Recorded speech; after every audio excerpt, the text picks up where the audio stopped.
Fantastic. So I'm absolutely delighted to be here. I always feel a bit like a rock star at CCP4. So I'm feeling particularly like that today. It's great to see everybody. So I'm going to tell you a bit about some simulation techniques that we've been developing that are complementary to cryo-EM and cryo-ET. So I want to start off by giving you guys what I think is a bit of a sort of sense of perspective. So at the top, what we can see is my friend from York, Hermes' lovely mechanical model of a sperm swimming. And this thing is powered by an absolutely amazing super-macromolecular machine known as the Axoneme. And the Axoneme is also responsible for the mobility of trypanosome parasites and also for the beating of cilia. So it's absolutely everywhere in eukaryotic cells. So if we take a look at this structure, this here is an atomistic molecular dynamics simulation that I ran now quite a few years ago of the microtubule binding domain of the molecular motor dynein, which is responsible for powering this motion. And this was a conventional atomistic simulation. The simulation box was, 20,000 atoms, something like that. Took a few weeks on an HPC machine, and we could publish it. But this thing is only 10 nanometers in size. And actually, if we look at the protein, it is this tiny tip of the actual molecular motor. So the real molecule itself is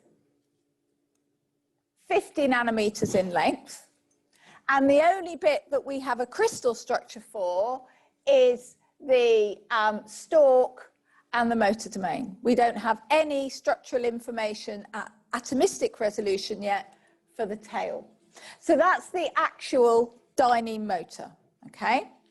Now this dynein motor, to power the Axoneme, it is one in this huge super-macromolecular array here. So each one of these colored blobs is one of these dyneins, which is 50 nanometers in size. And running an atomistic simulation of this is pretty much impossible. So imagine trying to even conceptualize the entire Axoneme at the atomistic level. Starts to become impossible even to think about. How would we write the file? How would we store all of the data when we try and model or understand the way in which this thing moves? So even worse than that, if we think about what would we need to have an atomistic understanding of a whole eukaryotic cell, well, I'm afraid there are about 10 to the 14 atoms in a eukaryotic cell. So even to write a data file of this size, just for one snapshot, would be something like, I calculated, about 500 terabytes of data. So this is huge. So we need to think about how we are going to understand biology at the multi-scale if we are to understand how atomistic recognition of, for example, a binding site on a track gives rise to a super macromolecular machine. And this wonderful movie, this is, again, this is an animation. It's not a simulation, but it's extremely gorgeous. What it shows is the Axoneme itself being constructed. So the dynein motors are inside, but these are also dynein motors here.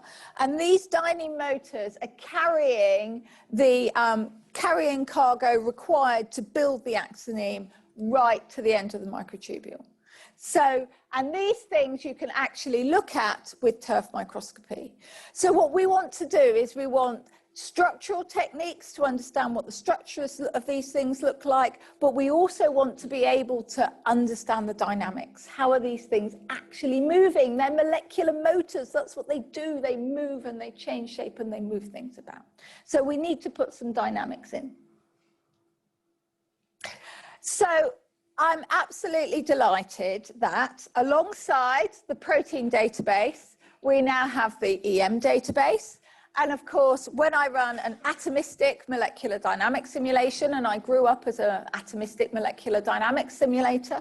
So the first thing we do, of course, is we go to the PDB, we download our PDB file, we check that it's valid using the wonderful tools that we heard about yesterday, make sure that we're happy with it, and then we run a simulation. And of course, if we're using data from the PDB at atomic resolution, the natural thing to do is to represent the atoms and the covalent bonds between the atoms, because that's the data that we've got. But then, if we're thinking about the EMDB, yes, okay, there are some wonderful atomic resolution models in the EMDB, but not all of them are atomic resolution models. Some of them are volumetric data sets, like that one there. So the question is, what are we going to do? Are we going to throw all of that data away and never bother to model it unless we've got atomistic resolution? Or are we going to invent some new type of modeling tool that enables us to take volumetric data and animate it in an equivalent way to get its dynamic behavior? And of course, if we've got volumetric experimental data, the most natural thing to do to run a model is to use a volumetric model. So that's what we've been trying to develop in Leeds. We've been trying to develop this tool, which is to the EMDB what atomistic simulation is to the PDB. And the way in which we've done that is using a technique that we've stolen directly from engineering. So in engineering, what you do is you use this tool called finite element analysis. And finite element analysis is everywhere. So it's used for aeroplanes, bridges, all sorts of cars, fluid dynamics. It's also used to model organs and blood flow. So there is also a sort of biomedical application of finite element analysis. And what finite element analysis does is it takes a complicated three-dimensional object and it splits it up into a load of normally tetrahedra. And then it evaluates Newton's equations of motion for every corner of each tetrahedron to see how the object changes shape as a function of time due to the stresses that might be upon it. So in this case, a collapsing bridge. But of course, what we want to do, this is a macroscopic technique. What we want to do is we want to take this macroscopic technique and we want to shrink it down to the nanoscale so that it can be used to represent proteins. So what's the difference between a macroscopic object and a protein? Well, the big difference is thermal fluctuations. So in order to shrink this technique down to the nanoscale, what we need to put into the model is thermal fluctuations. And that is what we've included that is new.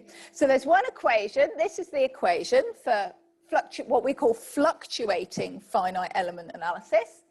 And it's Newton's equations of motion in the continuum limit. And the terms are the elastic term, which models the sort of solid-like nature, the viscous term, which models the sort of viscosity and the fluid-like nature.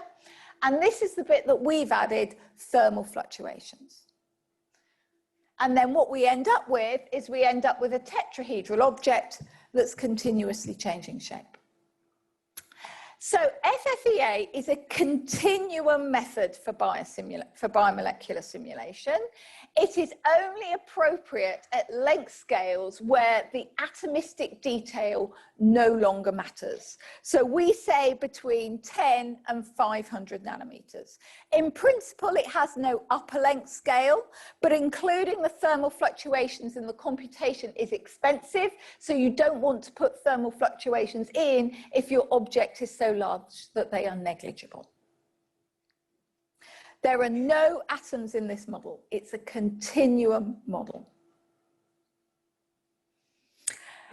Just to add a little bit of complication, sometimes we don't want to just model globular objects. There are many objects in biology that are long and thin. And of course, there are membranes that are flat. Okay, so we don't have any membranes yet, but what we do have is rods. So one of the systems that we're very interested in modeling, as well as dynein and other molecular motors, is the kinetochore. So this is a picture of the kinetochore, and you can see that it's this sort of terrifying looking spider-like object with these big long legs. So what we want to do is we want to have a separate model for representing the rods, because these are very inefficient to model with tetrahedral elements. So that's what we've developed. So we have now this rod model as well, which can sustain twist. We can put specific hinges into it. This is it wobbling around. So the actual object is the green thing, and these blue lines show you the vector to show that it can sustain twist. And then, of course, what we can do is we can connect the rods to the blobs so that we can model blobby things with legs. 2D sheets we don't have yet. That's the next thing. Okay, so imagine you have done a wonderful cryo-EM experiment, cryo-ET experiment, and you'd like to run a fluctuating finite element analysis simulation. What would you have to do? Well, what you would do is you would go to the EMDB and you would download your three-dimensional structure, your density map. You could use a PDB file if you wanted to, but then of course you're throwing away the atomistic detail. That's fine, doesn't matter, you can do that if you want. But you don't need an atomistic structure for FFEA. Then what you have to do is you have to build this three-dimensional mesh, build this tetrahedral mesh. Now that's non-trivial, but actually it's getting easier. We found some little tricks to make that more straightforward. And what we end up with, this is an ATPA, so here's our ATPAs, we end up with this three-dimensional tetrahedral mesh. Then we add thermal fluctuations, so the thing ends up moving, but of course to do that we have to put into the code something about what we call the material parameters. And what we mean by that is how squishy is the object? Does it have any hinges? Does it have any protein-protein interactions, for example? All of these things can be included in the modeling. And the other thing that we've done is we've got a plugin for PyMol that enables you to visualize the trajectories that you get out.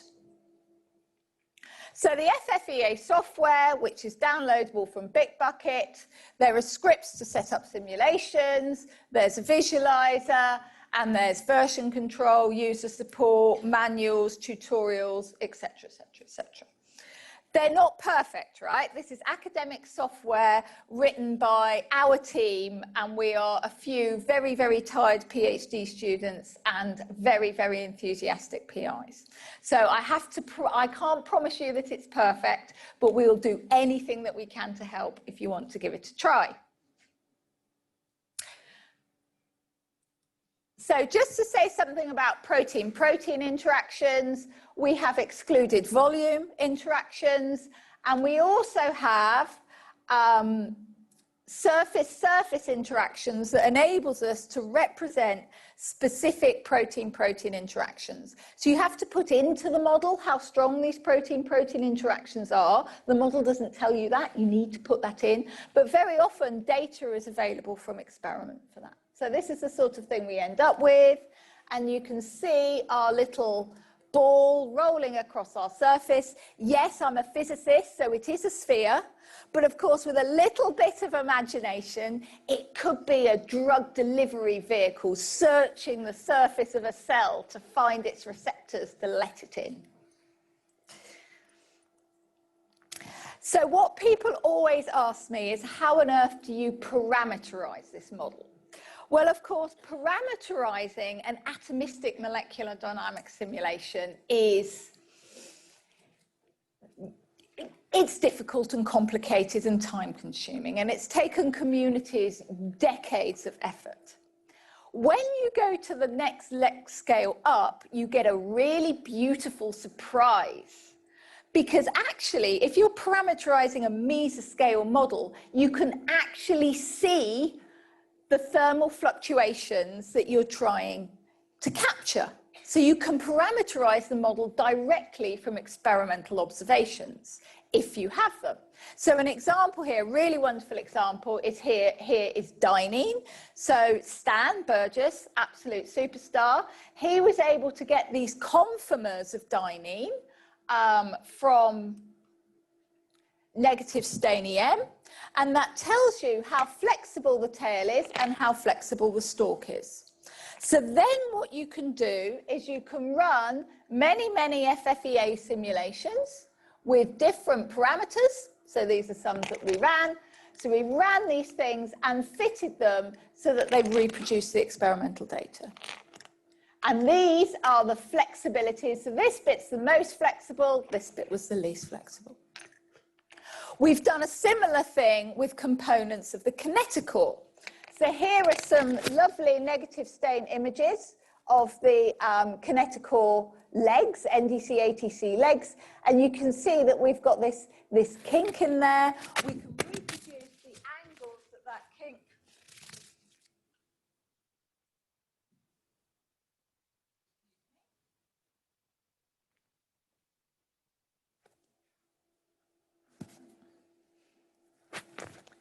We can reproduce the angles that kink kink explores by parameterizing our rod models to do that. And we do it directly from experimental observation.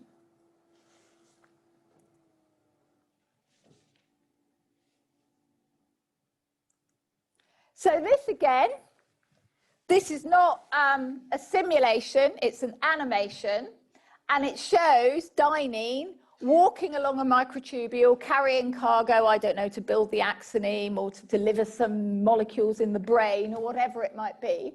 So this is an animation, and of course it's really wonderful for visualization purposes, but do we think it's correct?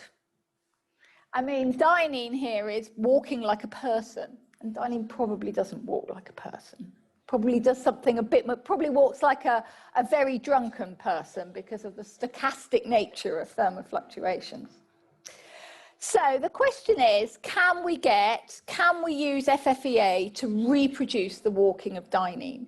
And luckily we have some experimental data that we can use to base our simulations on. And this is again from Stan and Hiroshi. So this shows, these pictures show the Dynene motor with negative stain EM walking along a microtubule. And here, what's happening is instead of the Dynene walking like a person, what it's done is it's sort of taken off one leg and thrown that leg forward to find the next binding site, and then it does. So it's not like a person at all. It's a lot more complicated. So we want to use our mechanical model to turn these static pictures into a model of the thing walking. Now, we don't have that yet, but I'll show you how far we've got.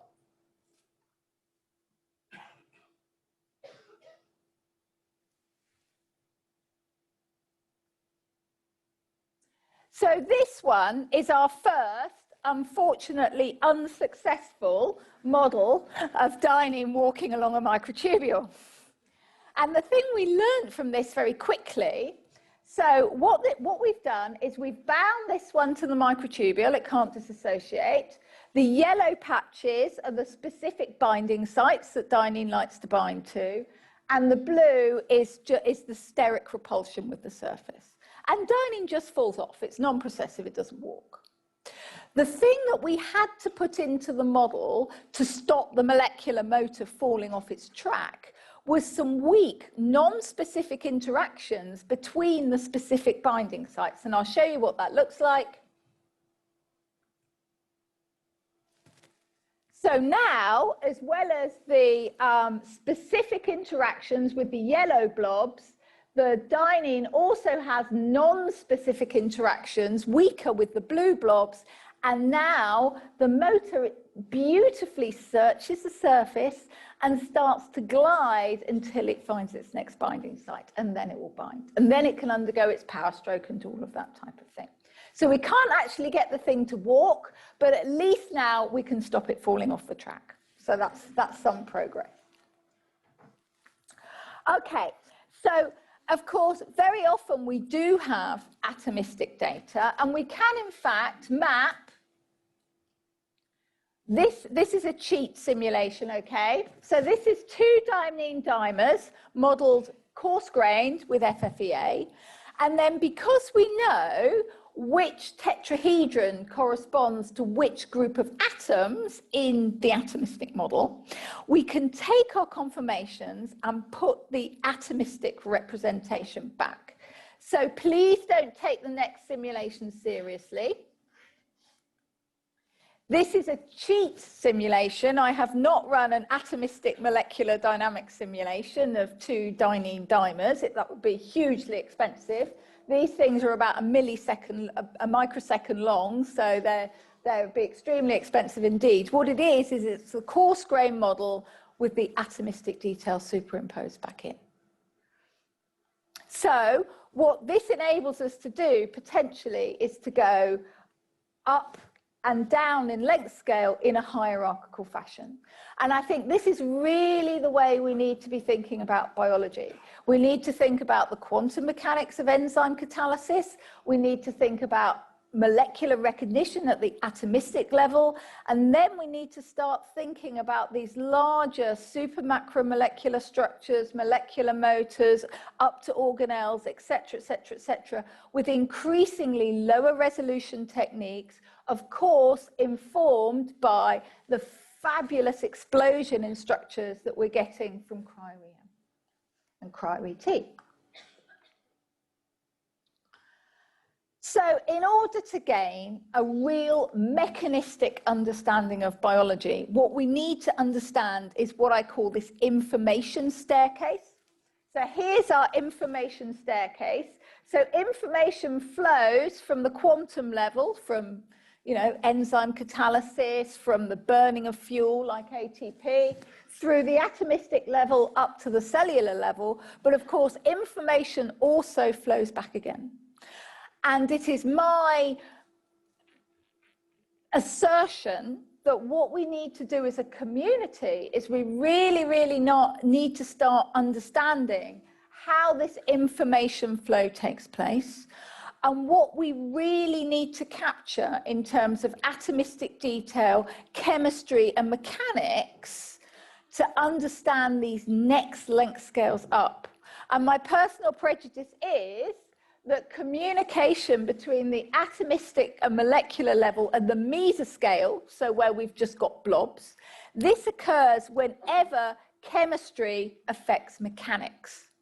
So whenever you have, for example, a disordered region in a protein that puts a flexible hinge into your structure, that is when communication from the atomic level occurs up to the next length scale. And I'd really like to see, this is why I'm so excited by this meeting, is seeing people working at different resolutions, collaborating and working together, because that will help us understand how to deal with this hierarchical complexity that biology depends on. So these are the people that develop the software. So it's a collaboration with Daniel, who's a professor of noise. So he does all of the stochastic stuff. Oliver, who does finite element analysis. Robin wrote the original code. Ben is one of our core software developers, as was Albert. Rob did all the Rob model. Tom does a lot of the blob stuff. And Shinji is involved in the dining work. And actually, the entire idea was inspired by Stan Burgess here. This was New Year's Eve. He doesn't always look this glamorous. But it was all inspired by Stan, who laughed at me for not being able to run a microsecond simulation of something the size of dining. So two important things left. I want to plug your sister organization, CCP Biosim. So CCP Biosim is like CCP4, but not as big. And we would love you guys to come to our workshops and try out some atomistic simulation, or if you're brave, some of our mesoscale simulations. So please keep an eye on our website, come to our conferences, come to our workshops. We really need to have interaction with you experimental people in order to make our models better, and hopefully you might get some interesting insight from using modeling to understand more about your biological systems. And we have going on, our next event is in Manchester in March, and it's a multi-scale modeling conference, and we have fabulous speakers like Simon, who does membranes, and Frauke, who does forces in biology. Really, really great. So it'd be lovely to see some of you there. And the other plug that I have is at Leeds, my student Molly is running this amazing, it's going to be really incredible AI workshop for the biological sciences. And that's on the 27th of January, and it's for early career researchers. So it'd be great to see you guys there. So thank you very, very much for listening.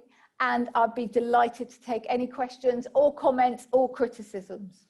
So thank you very, very much.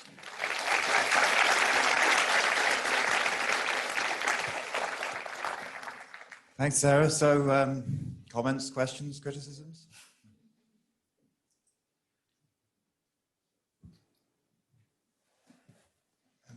Thank you for the presentation. How do you plan on incorporating alternate conformations or things like change of conformation upon binding back from the atomistic model into the mesoscale? So are you asking me how we include conformational changes in our model? Yeah, okay. So we cheat to do that, okay? So actually what we do is we have a methodology for kinetically switching between known conformational states. So for example, for axonemal dynein, we know the pre and post Proust-Drake state because it's been solved by tomography, cryo-tomography. So what we can do is we can build a mesh for the two states, and then we know the experimental rate roughly at which this switching occurs. So what we do is we switch from one mesh to the other over the course of the simulation. So if we have known conformational states and we know the rate at which molecules switch between them, for example, the rate of ATP binding and hydrolysis, et cetera, we can use that information directly in the model. Yeah. Doesn't help us make dynein walk yet, but it's in there, right? Now it doesn't fall off, we might be more lucky. Is there a question up the top there?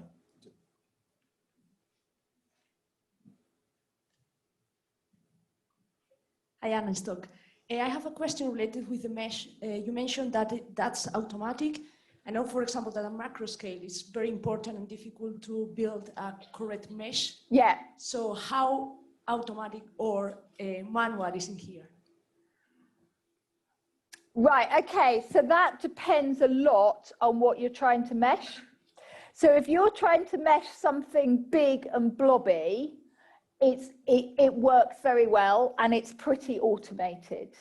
If you're trying to mesh something that has lots of, that has, for example, cavities, or that has a very complicated shape, then what tends to happen is you get what we call psycho-elements. And psycho-elements are elements with one very thin side. And the problem with that is those things invert unless you have a very, very small time step. So your simulation becomes very expensive. So actually in that instance, unfortunately, what we tend to do is use a program like Blender to go in and manually remove those elements. So the automation of the mesh generation is, I would say, work in progress. The issue is that, of course, there's a whole plethora of really gorgeous meshing tools for bridges or for, you know, aeroplanes, but none of them are quite right for biomolecules.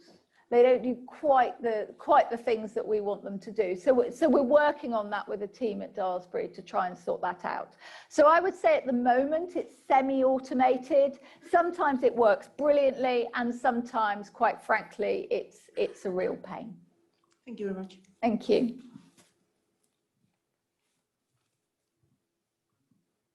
Hi, are you using virtual reality as well in these simulations? Right. Okay, so we haven't personally used virtual reality, but we collaborate with Dave Glowacki in Bristol, who's actually got some of these simulations into VR, and also a group in LA are really into this sort of very blocky tetrahedral type representation. So they've started to import our stuff into VR. We would love to see it in VR.